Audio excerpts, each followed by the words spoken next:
Hey guys, Michael here. Welcome back to the shop. Today we're going to take this piece of Tie-Grr maple and turn it into a wooden tie.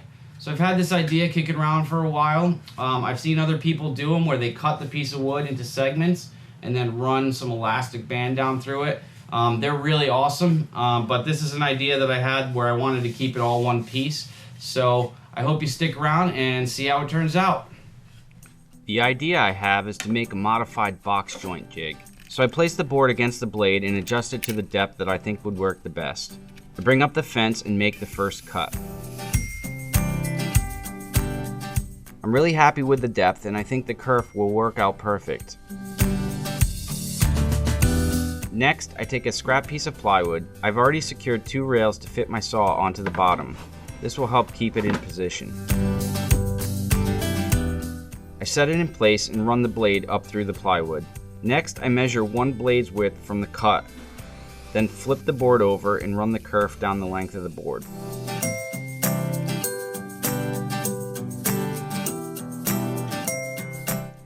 I pre-cut a piece of scrap wood to the width and height of the kerf I want. Add glue, clamp it, and wait for it to dry. Okay, the jig's ready. Now I take the first channel and slide it over the piece we just glued down. This allows me to repeatedly get the same spacing along the entire length of the board. This saves a ton of time from doing each one manually. I repeat this process over and over until I have the entire board kerfed.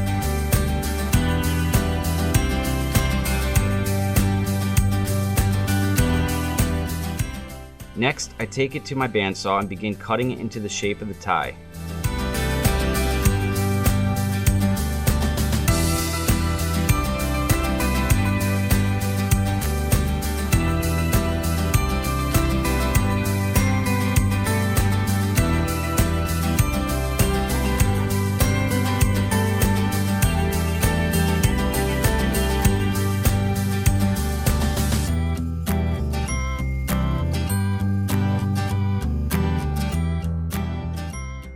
Once I'm satisfied with the roughed out shape, I take it over to the belt sander to further refine the shape.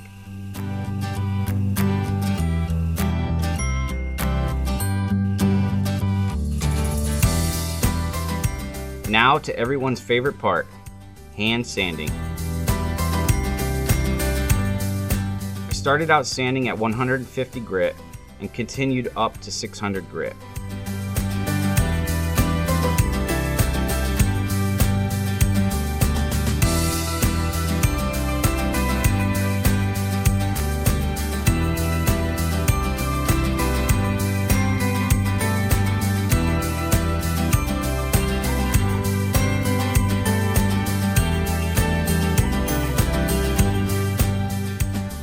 The tie was looking a little pale, so I decided I wanted to spice it up.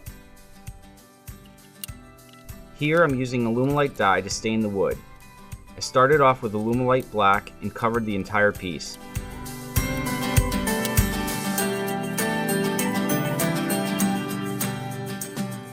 Then I sanded it back until most of the black is gone, only leaving some of the black dye behind.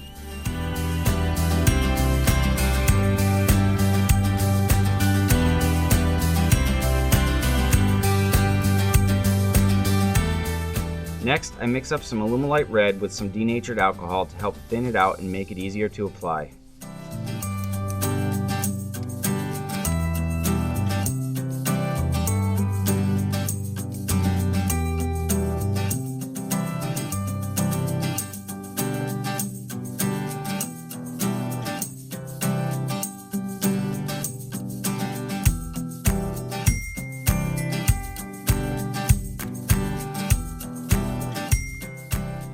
After applying the first layer of dye, I sand it down with 400 grit sandpaper to take down the raised grain.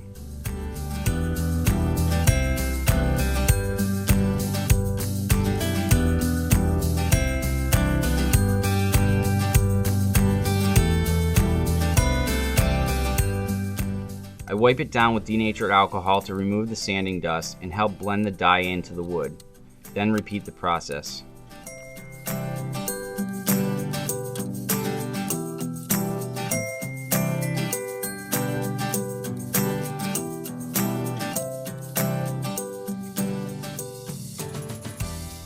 Next, I apply another layer of dye to deepen the color. I continue this process until I'm happy with how the color looks.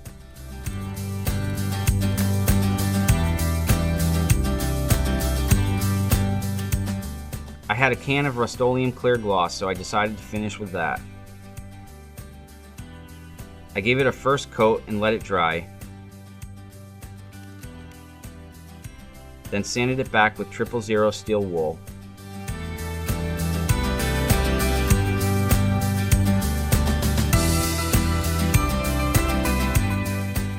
And burnished it with a paper towel.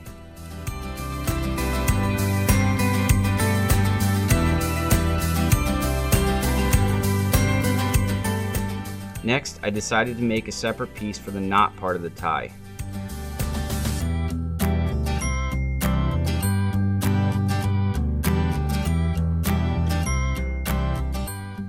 Here I repeat the same dye process I did for the body of the tie.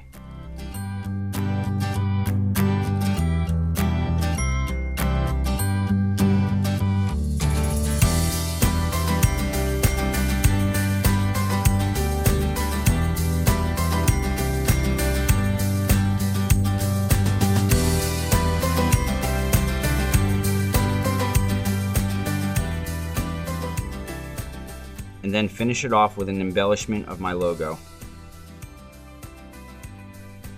Then I use CA glue to secure it in place. Once the CA is dried, I give the entire piece another clear coat, then sand it back with 000 steel wool. And then burnish it again with a paper towel.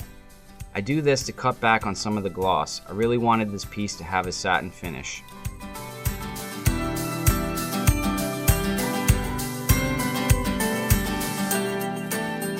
I repeated this process 3 more times to get the desired effect. Well guys, thanks again for sticking around to the end here. I have to say, I would wear this tie anywhere. I'm not much of a tie guy, but man, who wouldn't want a wooden tie?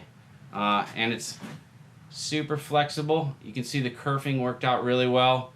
So I'm super excited about this design. I hope you guys enjoyed watching it. I have a couple more ideas on ties that I'll probably do in future videos, so stay tuned for those. As always, if you like this video, please give me a thumbs up. If you haven't already, please subscribe to my channel. That really helps out. And as always, please leave feedback and comments down below. I'd love to hear what you guys think about this project. Anyway, until next time, stay safe in your shops and stay tuned for more cool videos.